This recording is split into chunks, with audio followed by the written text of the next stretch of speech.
Have you ever heard a musical artist described as having great chops? What does that mean? Well, the term chops is slang in the music business that refers to an artist that has developed great skills over time, whether they are a musician, composer, producer, or other titles associated with the music business. This is Scott Grimaldi, your host of Got Chops. Join me as I interview one musical artist per episode that I've had the pleasure of either performing, recording, or work with in my career. Plus, I'll be interviewing artists I've always wanted to speak with. We'll discover how each artist developed their chops, listen to their stories, and much more. This is Got Chops.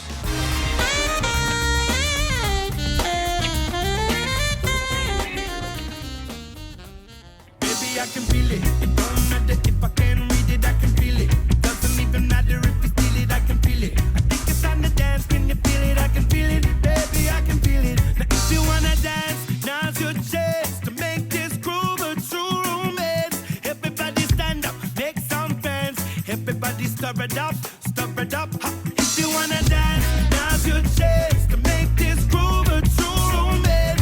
Everybody stand up, make some friends. Everybody stir it up, you wanna dance. My special guest for today is a reggae artist from New Hampshire that I've never met or performed with, but only heard about from his father, who is a good friend of mine. The track playing behind me, Beef, was composed by this artist, who is also the lead vocalist and guitarist. The lyrics tell a message of good vibes, and his entertaining YouTube video includes a choreographed dance and comedic scenes that begin with the artist holding a can of beef that also says house-made grooves. His debut album, The Wrong Impression, was ranked number 1 on the Reggae Billboard charts during the first week of May 2019. During that same year, he was awarded Male Artist at the New England Music Awards. With a number 1 hit in Hawaii, thousands of followers on social media, and recently signed artist at Law Records, his latest EP, Crazy Little Village, is now streaming on all platforms. This talented, authentic artist certainly got chops. Please welcome my new friend, Joe Sambo.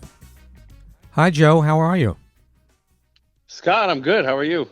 Good. Thank you so much for agreeing to spend some time with me today as my special guest artist. I'm really looking forward to this.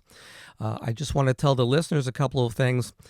Joe Sambo and I do not know each other than through his family, which I'll be talking about in a few seconds. But before we get to that, congratulations on your new house in South Carolina and a new baby coming. That's exciting news. It's been crazy lately, but all good things. I appreciate it. My dad says hello. Oh, yes. Please tell him I said hi also. He's a great guy. We are on the road for a couple of years, and I'll be talking about that pretty soon. So, to fill my listeners in, I was told about today's musical artist, Joe Sambo, by his dad, who he just mentioned. His name is Jimmy Sambatero. He's a great bass player from the New England area, who I played with on the road in a show band for a few years back in the 70s and 80s. Joe Sambo is a reggae rock artist from Salem, New Hampshire, and he's been tearing up the reggae charts since 2019. His debut album, The Wrong Impression, placed number 1 on the Reggae Billboard charts during the first week of May 2019. He was also awarded Male Artist of the same year at the New England Music Awards. He recently signed to independent record label Law Records, that's L-A-W, and his latest EP, Crazy Little Village, is now streaming on all platforms. So welcome, Joe. Welcome to the podcast. Thank you for having me. I'm psyched. My pleasure. So what does the musical slang got chops mean to you? Got chops. To leave it quick, I'd say being as creative you can, the most authentic way you can, having chops. Okay, great. Could you give a little example of that in your career? Well, throughout my life, I was lucky enough, like we were mentioning, I come from a very musical family. And at a young age, I was exposed to a lot of different types of music. And I was forced to kind of be open-minded to a lot of different music at a young age. And one thing that I took away from it all is just the the best of the best seem to be the most authentic version of themselves as possible. And and if you can kind of take that into your own realm and use all your influences and make something that's authentic to you and what you're creating, I feel like that's like the epitome of having your chops. You can learn as much as you want about theory and get knowledge on what you want to do musically, but the chops I feel like come from what you and what is authentic to you and what that brings to the table. Very cool. So besides your dad, who else is musical in your family? So both of my brothers, well, my dad's a bass player, so he kind of pinned the bass on both of my brothers, Tony and Dave. But my brother Anthony also plays a lot of drums. And my mom says she can't sing, but I disagree. I think she's got a good voice. Okay. So knowing that your dad is a musician, that must have influenced your career path, as my parents did the same for me. How was it that you came to fall in love with music? And do you have any early memories of growing up and listening to your dad play the bass and the music he listened to and played as well? Absolutely, absolutely. I mean, in my teen years, me and my dad didn't quite see eye to eye to what music I was listening to, like heavy metal and all the screaming stuff, all the angsty stuff. But like early on, my dad is he's a funky individual. There was a lot of Tower of Power. There was a lot of Jaco Pastorius, and I was exposed to a lot of music that kids my age didn't really know or listen to where I grew up, and that influenced big time on what I do today. And I love my dad and seeing him play. He's been in several bands, show bands, and my first time singing on stage was with my dad's band, the Classiques. So there was always an influence in that realm. That's a great influence. My parents are musicians also, and when you have music in the household, what a difference it makes as an impression to a young person that is thinking of doing the same thing. Absolutely. So let me ask you, you're a guy playing reggae music with a superheat island beat. How does a guy from your neighborhood turn out to be a giant of the reggae sound? What made you connect to this vibe, and what reggae artist inspired you to take this musical path? Well, yeah. So really, my background when it comes to the whole reggae thing is like the Americanized reggae style, like Sublime and Slightly Stupid and Pepper.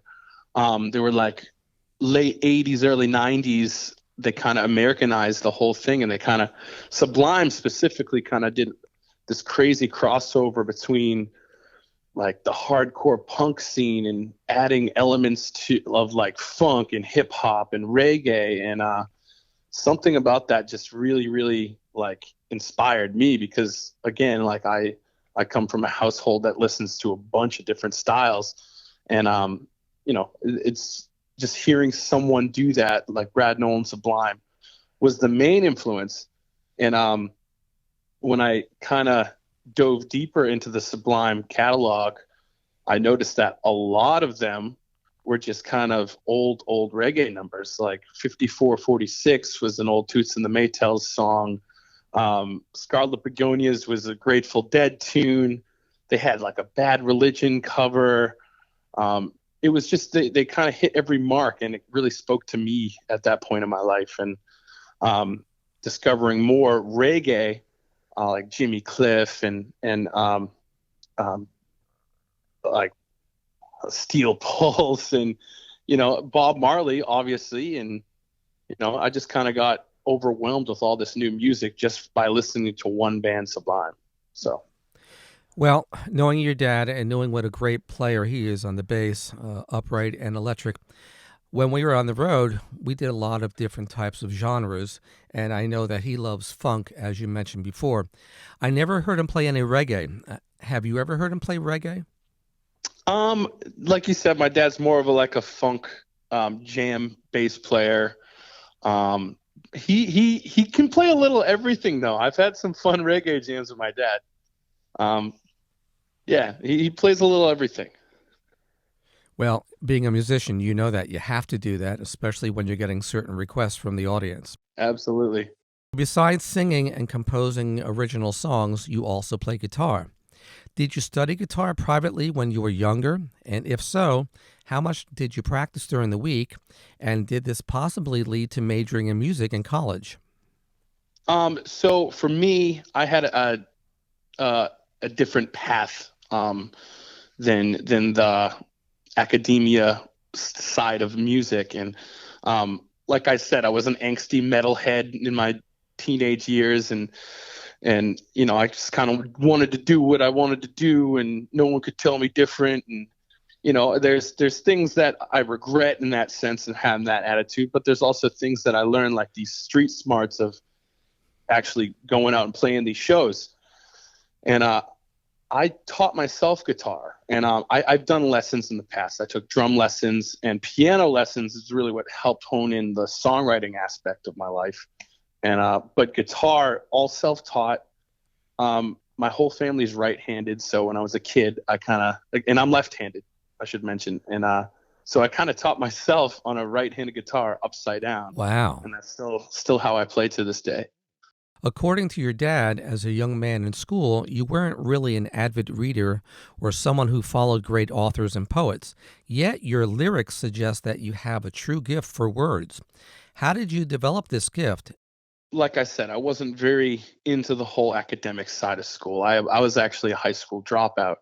But words in my writing classes and just English classes in general, those are one of those things that kind of came more organically to me. And I wasn't the best student. I was flunking most of my classes, and there was one teacher in particular, Mrs. Harrigan, who she could kind of relate to me. She was a younger teacher. I think it was her first year teaching, but she wanted to really hone in, and as other teachers kind of cursed me out and were didn't really like me. I was a class clown, but she kind of took me under that wing and saw the potential of what I could do. And she was really, really encouraging in my writing. And she's the one who encouraged me to go into a program called Poetry Out Loud my freshman year of high school. And I came in fourth place of the school. And that's when I kind of got into poetry and using my words in a creative way. And really, without going too further into details, just whatever came naturally to what I was feeling and what I am feeling is what I write about most. And using that in either a metaphorical way or a literal way, playing with words has been something I've always it got my muse and my creative juices flowing. That's great. I love that answer. So before I go on to the next question, I'm just thinking about all the teachers that were a little frustrated with you. I wonder how many of them know what you're doing now and how successful you are.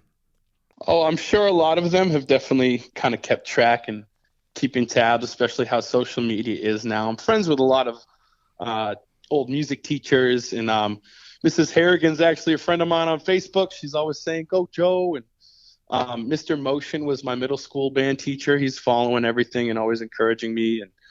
And to the teachers that didn't give me the time of day, I hope they're looking at me and going, "Wow, I was wrong." Exactly. So where do you get ideas for your songs? And does the melody come first or the lyrics? And where do you draw your stories from? So, it really depends on the situation. I have a new single. It's called "Create Something," and I took that view quite literally, where I was trying to write a song, and it's very hard for me to sit down and actually write a song. I'm going to sit here and I'm going to write a song, and just battling that, that's not the way I create. It needs to come more organically. Sometimes it's the lyric and the hook that comes first. Sometimes it's the melody and I fit the lyric into the melody. It's different every time. but that song creates something. I took that literal approach of like, okay, I'm going to write a song, and it's the process of writing this song. And I might write something down and roll up the paper, throw it away, and get frustrated. And it's the song itself is about that process. And I like using that as an example, is because, you know, in the moment, you don't really know what you're going to write about.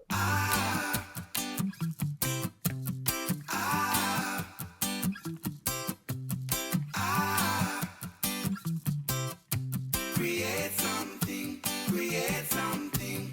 I like doing something more, trying to create something better than before. You know, I said that I like doing something more, just trying to create something, create something. I like doing something more, trying to create something better than before. You know, I said that I like doing something more, just trying to create something, create something. Just let me know, 'cause I'll be waiting for ya. The only life to live is one that will bring ya tons of fun things. Tons of fun things, yeah. Life of an artist can be hard to define. Another reason to look deep in your mind for what we're hiding. What we're hiding, yeah. I like doing something more, trying to create something better than before. And more often than not, I'm just either driving on the highway or just hanging out with my friends, and a melody will just pop into my head. And I have the voice memo on my phone, and I'll just sing either the melody or the guitar lick or whatever it may be. And I keep tabs on all these little ideas I have. And when I'm in the studio or demoing out music, and I'm stumped, I'll go back into my memos, and it could get my creative juices flowing more from those little memos that I record. So, like, I guess short answer, it's different every time, and I just got to follow my gut and make something beautiful happen out of nothing. Well, it sounds like the same sort of story you would hear from any songwriter, even arrangers. It's what hit you at the time. It's no set formula. So let me ask you, when you're writing, does it ever occur to you, what, wait a minute, I don't think this is going to be reggae. Maybe try, this lends itself more to a ballad, or this lends itself more to a pop. Has that ever happened to you? Absolutely, all the time. And for me, as much as reggae has influenced my music and my first album, you'll hear a lot of that reggae backbeat. And but if you listen to everything, there's a lot more influences than just reggae. This new album that I've been working on, it's definitely more versed in different styles, different ways of expressing myself without using the reggae kind of feel. And there's one song that is unreleased. It's called Love Votive. And that song in particular started as like a reggae beat. And after we added all the layers, I had my piano player come in and play a beautiful piano line. And I had the guitar, they call them guitar skanks. I had that over it. And then it was when we were mixing it where I was like, hey, wait a minute. Get rid of that guitar part. Get rid of this little bass line. And we just had the piano. Very slow, beautiful piano. And I was like, that's the part. That's how the song's going to go. And it very quickly did not end up being a reggae song. And on my new music that will be coming out in 2022, you'll hear a lot more different elements than just that reggae style that people know me for. So it sounds like you're a natural-born producer as well. Would you think that? Would you say that? Yeah, I mean, it took a lot of time to, get well versed in using different recording DAWs and what works best for me. But yeah, I'd like to consider myself a producer. I've produced both of these new records. My first record and this new one that's coming out next year, I produced them myself. And I had the help with Revelry Studios. My friend Matt was there engineering everything. and was pretty much my right-hand man when it came to decision making. And I just got a good team, and it's sometimes it takes more than one. Yeah, I love producing. It's my favorite. Good for you. What was the pivotal moment that you knew you were going to pursue music as a career? In particular moment, there wasn't really a moment. I just kind of knew when I was a kid. That's just always what I've wanted to do, is create music. And I was always kind of singing to myself from even before I can remember. My mom always tells me I was in the back seat singing before I could even put words out. I was always singing melodies. And I just, there's always been that thing, that musical bug in me that's just what I've always wanted to do. It's a calling. Absolutely. Your videos are produced with tremendous originality, and your video work is full of funky metaphors, contrasts, and surprises. Who is behind the video productions and the amazing creativity? So, like I said, Revelry Studios, they're a studio out of Manchester, New Hampshire, and that's where I'm originally from. And I kind of met these bands of misfit toys, in other words, that kind of spoke my language. And they opened up this studio, and it was just instant, like, all right, we're all in the right place at the right time. And our friend Tyler Ayers, he does all the video directing and screenwriting. And, it's more of a collaborative, like we all kind of sit down and figure out what's the best move, like visually, because I'm a music guy. So when I'm writing a song, I'm not necessarily thinking of the visual. So it's cool to have people who are thinking of the visual as I'm producing. He's in the room listening to the songs being created while he's working on his own video editing and whatnot. And just having those people there throughout the writing of the music, they kind of have this visual idea, and it's really cool to bounce ideas off of these people. So we got Tyler, who's the director, like I said. Matt Blanchette, he does most of the engineering audio-wise at the studio. Our friend Kyle does all the videography. And we have several photographers that work for the studio as well. And we just kind of started this one-stop shop of all audio and video. And I got to give a lot of credit to Tyler Ayers with his vision and how he edits things, and kind of letting me do my thing. And sometimes it's really hard to put myself out there on camera, and he kind of makes it more fun, and he kind of captures that, like I keep using to say, authenticity, the word authenticity in the video.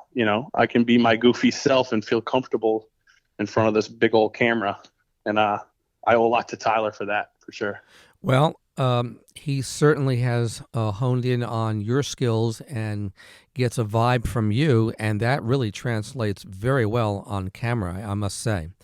I appreciate that. Thank you. Oh, it's great. And I mean, my wife and I have watched your videos, and they're just so entertaining, and you get hooked into the music, and fantastic. I mean, you're doing what people your generation are doing as entertainers, and good for you. It's going to keep getting better and better, I'm sure. Oh, well, I appreciate that kind of feedback, because, sometimes doing, like I said, putting yourself out there can be kind of hard. And hearing that feedback is what kind of motivates us to continue to do work like that and want to. And I appreciate it. Your music is super upbeat, and I can tell that your audience totally digs the positive vibe that you bring to every performance. How did you maintain this vibe during the past year and a half of the pandemic? Did you write a lot during the pandemic? And if so, what about? So I wrote, during the pandemic, I wrote and recorded this entire new catalog that's coming out next year. And there's just a lot of feelings that people can relate to. In general, a lot of sadness, a lot of depression, and a lot of loneliness. And that's a lot that I personally have been feeling the last 2 years.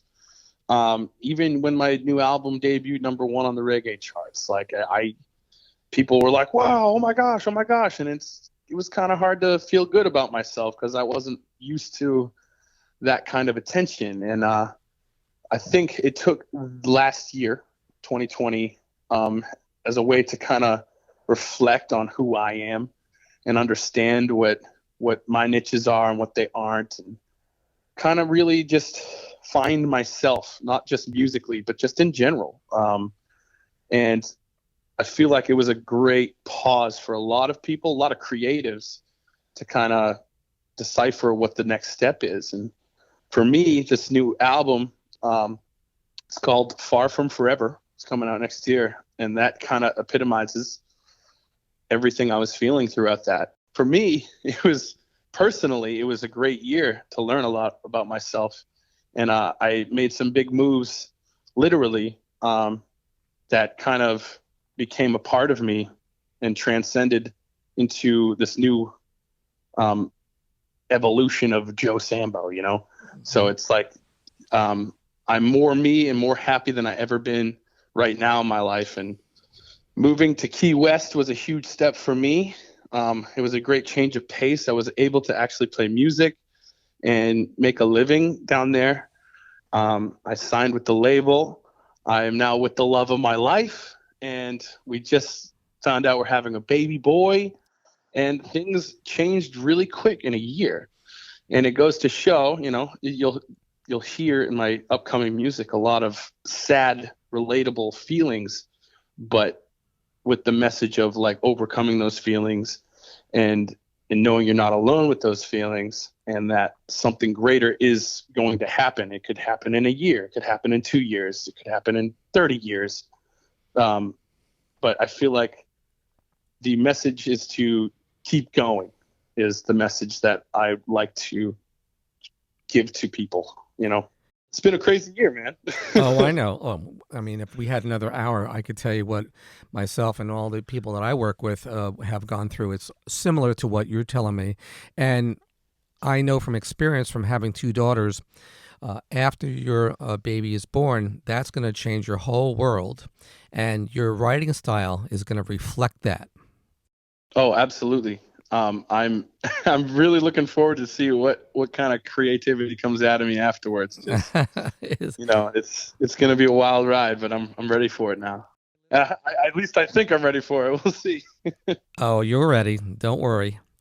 So tell my listeners about the hit song that you composed that is #1 in Hawaii. So yeah, I wrote a song. It's called Beef, and it's different from what I was just explaining. It's a more happy, positive song.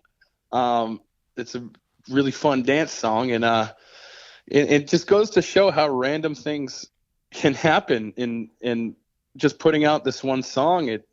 Within like a month of it being out, there's a radio station out there that was playing it pretty much on the regular, and people were always calling in and requesting it, and it ended up being #1 in the state for a solid 2 weeks, I think.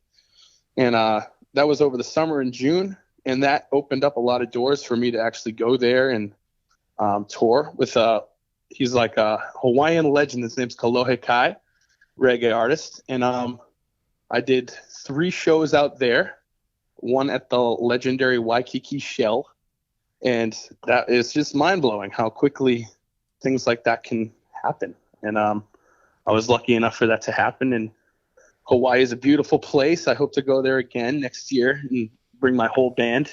And yeah, it was a wild trip. I noticed that you have thousands of followers on Instagram. Wow, very impressive.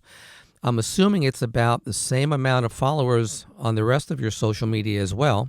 How important is social media for you in order to drive fans to your albums, your merchandise, and other things?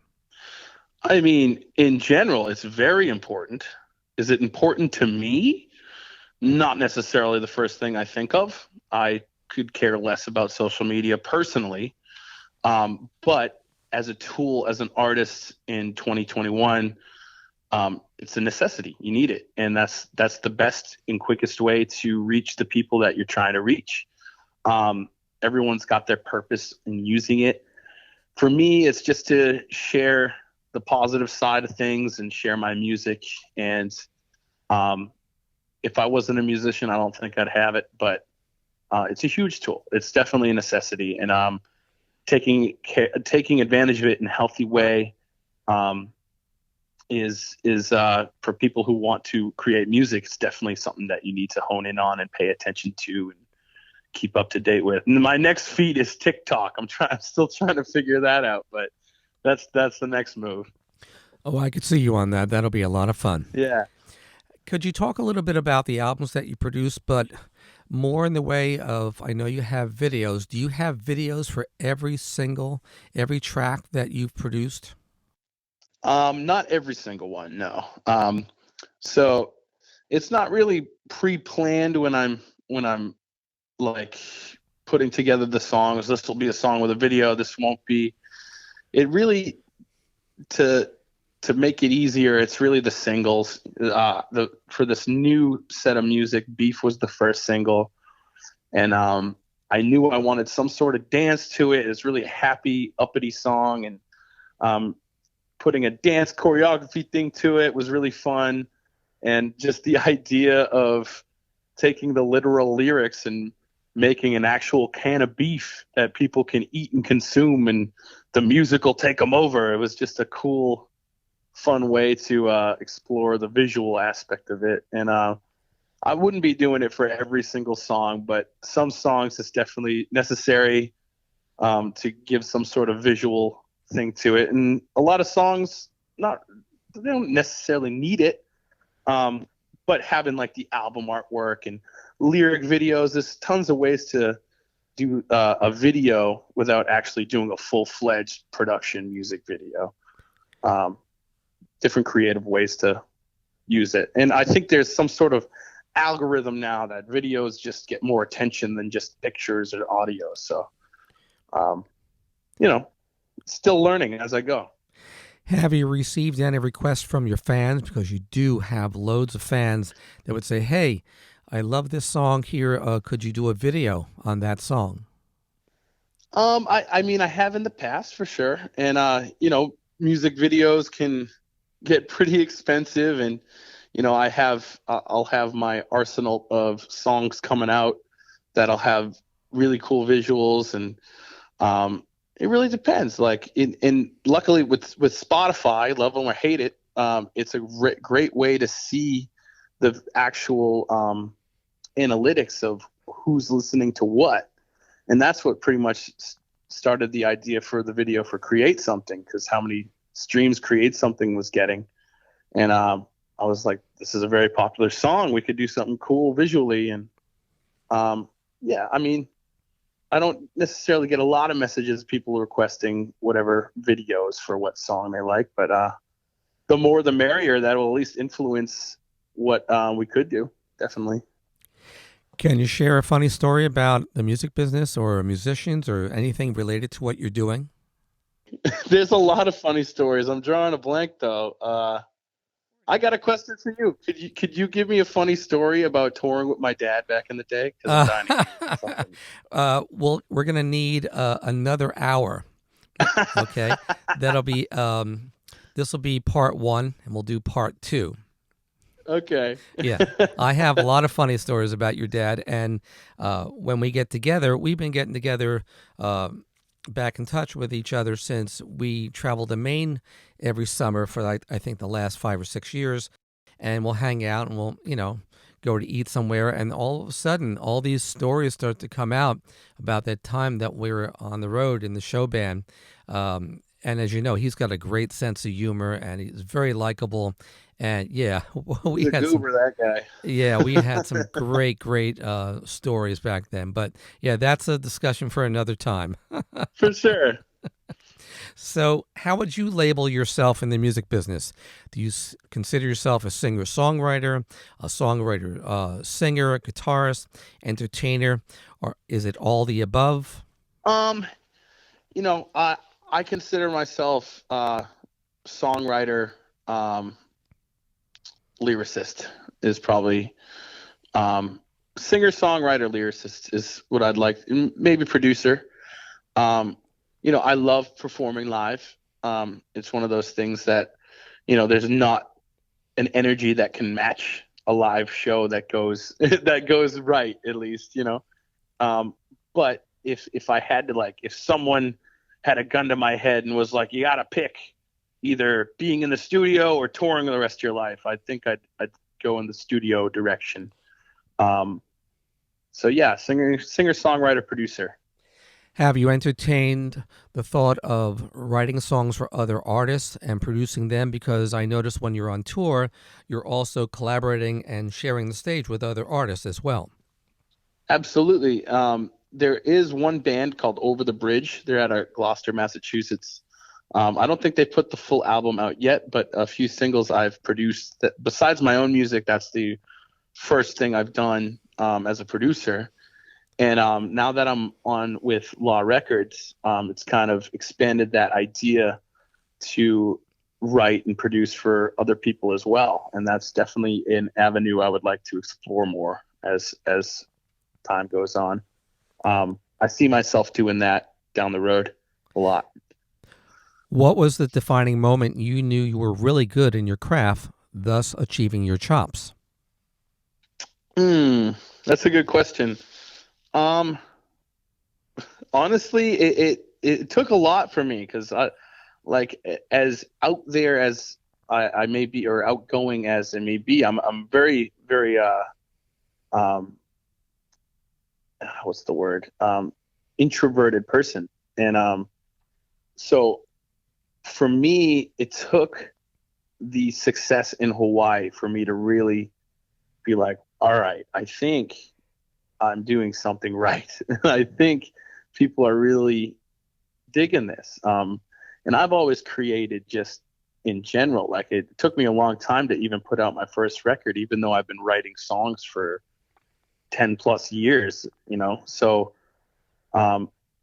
it took that kind of success in Hawaii for me to really be like, okay, this is becoming real, and now's the time, and having that confidence in myself to actually believe I can do this for a living. And it took a while, but I feel like I'm there now, and I'm a huge advocate of just self-expression and not caring, but also learning, listening more than speaking. You can learn a lot from just being quiet and listening to other people. And I have my strong suits and I have my weaknesses, and having a team of people that believe in what I'm doing, and where my weaknesses is their strengths. And it takes a village, and surrounding yourself with people who believe in you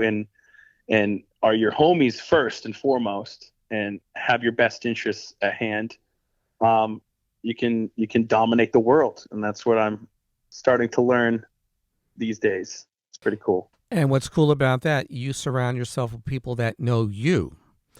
And absolutely. So when you do something, they know, yep, that's his strong suit. Yes, that's him. And then when they make suggestions, it's because they see you the way others see you, and they want you to bring out the best in you, and you trust them. And that's why having a great team is making you very successful. So bravo to you. Absolutely. I couldn't agree more. And I appreciate it. I'm glad it's getting noticed. It's really cool. So what do you wish you had known when you first started out in the music business? I wish I had known that there's a lot of self-indulged people involved in it. Yes. There's a lot of people who have which, you should have your own interests involved in whatever, but when it came to the business aspect of the side, there's a lot of self-interest in your creative endeavors.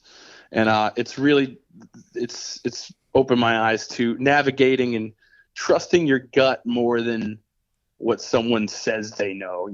I've always just kind of went with my intuition in any decision I've had big managers come out and fly and meet me and this, that, the other. And if my intuition doesn't feel good about it, I'm not going to do it. And, sometimes I'm wrong, sometimes I'm right. It's a learning process, but the business in general kind of makes it was a big shocker to me. Maybe not a big shocker, but just who's in it for the right reasons. Well, you have instincts. Keep using those instincts because, again, it is the music business. And like any other business, they see you as a brand, as a product, and they want to make money on you. And Absolutely. make money off of you, I should say. But yeah, keep using your instincts and you'll always make the right choice. So do you have any musical or life philosophies or catchphrases that you live by? There is a catchphrase that's more personal, not necessarily about music, but goes hand in hand with it. But I like to say I'm the luckiest dude in the world. And that's like my own personal catchphrase. Just I tell myself that all the time. It was more so when I felt like I wasn't the luckiest dude in the world. And, I was getting all these going back to when I said I was a little depressed. By a little, I mean a lot depressed during my first record being out. And I should have felt really happy and I should have felt really good. And I would tell myself I'm the luckiest dude in the world, not really believing I was, but just trying to tell myself that. And I'm the luckiest dude in the world. I'm the luckiest dude in the world. Like I get to do all these things. Why am I upset? I'm the luckiest dude in the world.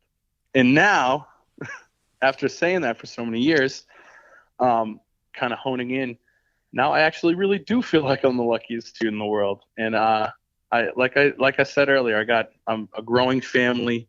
I just got a house for the first time. I'm able to make a career with what I love to do, even though, like I said, the business can be tricky and hard to navigate sometimes. But I'm the luckiest dude in the world. I get to do some cool stuff, and I can't help but be grateful for it, just because there's a lot of people out there who have no clue what they want to do and have no clue what their path is. And their dealt hand of cards is a lot different than me, and I'm lucky that I have what I have, and I'm the luckiest dude in the world. That's what I like to say all the time. That's great. Most people do not appreciate what they have around them, and they expect it all the time. So you sound like a really sincere, good soul, and that's why it comes out in your music. Anyone listening to Joe's music or watching his videos, you get that sense right away, and you start smiling and going, man, I would love to see this guy. I would love to talk to him. So you say you're luckiest guy in the world. I'm lucky to be speaking to you because I hear the honesty coming through the microphone. And yeah, you walk the walk and you talk the talk. So keep doing it, man. That's great. Well, don't let it fool you. I'm still a big jabroni. But... I have a few catchphrases that I'm known for also, and one of them I think really ties into the branding of Joe Sambo, and it goes like this. People listen with their eyes. So basically what I mean is if you visually satisfy the audience first, then they will open their ears and really listen to your music and want more. Do you agree? I definitely agree. And this day and age, everything's very visual and quick. And if you can kind of captivate people, especially in 2021, you gotta listen with your eyes. I think it's a great title for a song, right? Yeah, it's a great title. I dig it. What advice could you share with someone that is listening to you right now, that is inspired by you and thinking about doing the same things you do? Advice is do what you want to do without being afraid of being yourself. Always do it. I keep a word I keep saying is authenticity. Be as authentic as you can. If you're creative, just keep going. Just do it. I was afraid for years to put myself out there, and I knew what I had to offer. And all I can say, as cliche as it is, just keep going, keep striving for it, and it'll come. Whether you're a painter or a musician, or you're good at math and numbers, like whatever it is, your niche, just go for it. Whether it makes you money or not, just go. I couldn't agree more. And I was always taught that if you really truly love what you do, you'll never feel like you're working. Exactly. And, and if you're truly passionate about what you're doing, money aside, I lived at my parents' house probably a bit too long, but I'm lucky I had a support system there where I could, as long as I was creating and pursuing something, they were going to support me. So, and now I'm in a position where I can actually have a house and I can actually tour and actually make money on the road. It's crazy to think about, because when I was 16, I was like, how the heck do people do this? And it's like, you just got to go and learn, whether you're making money or not. Hey, step back and enjoy it. You're doing it, and you're just beginning. I can see big things for you, and others that I've talked to about you and shown them your videos and music. They agree the same way. So, yeah, your career is very bright. Don't even worry about that. I appreciate it, Scott. My pleasure. It's a pleasure talking to you. So please share with my listeners any new projects, recordings, and/or live performances coming up. Yeah, so I'm not sure when this is coming out, but my last 3 shows of the year, I'll be playing in Portland, Maine at Aura. I'll be at Higher Ground in Burlington, Vermont. And the last one is in New York City at Mercury Lounge. I'll be on tour with the Elevators and an awesome rapper named Jarv. And those will be my last shows to close out the year.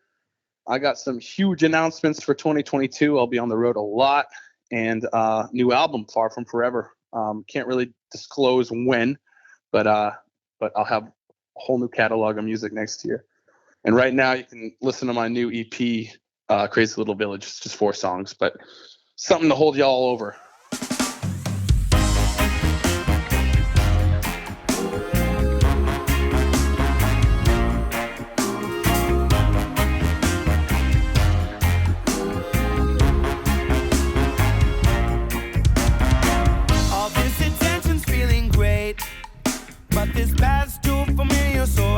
Another roadway, and now I've learned from my mistakes.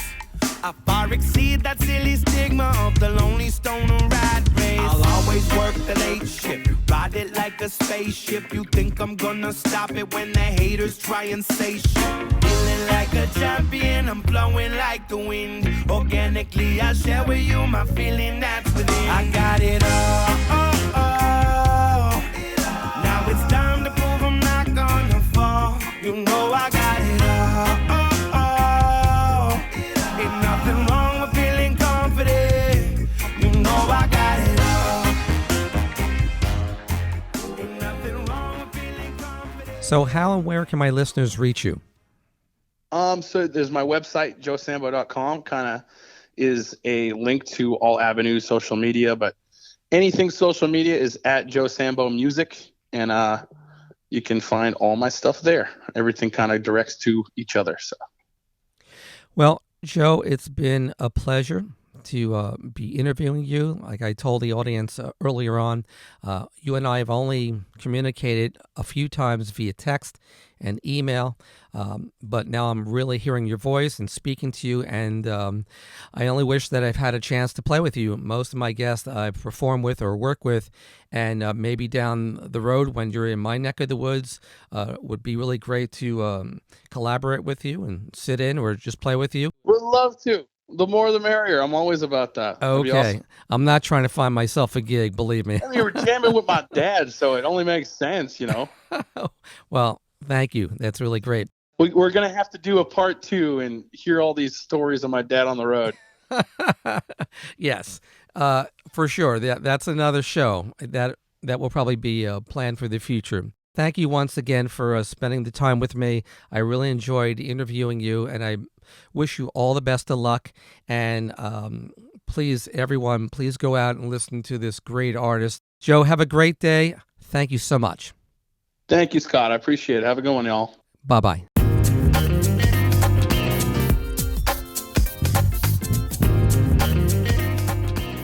Thanks so much for joining me on today's show. I hope you enjoyed the conversation and could hear why my guest got chops. Please spread the word to your family and friends about my podcast, and if you would like to discuss Got Chops in between episodes, you can reach me on Instagram at Got Chops Podcast and on Twitter at Grimaldi Music. I can also be reached on Facebook, Scott Grimaldi, The Color of Midnight. My website is grimaldimusic.com, and the address for this podcast is anchor.fm/gotchops.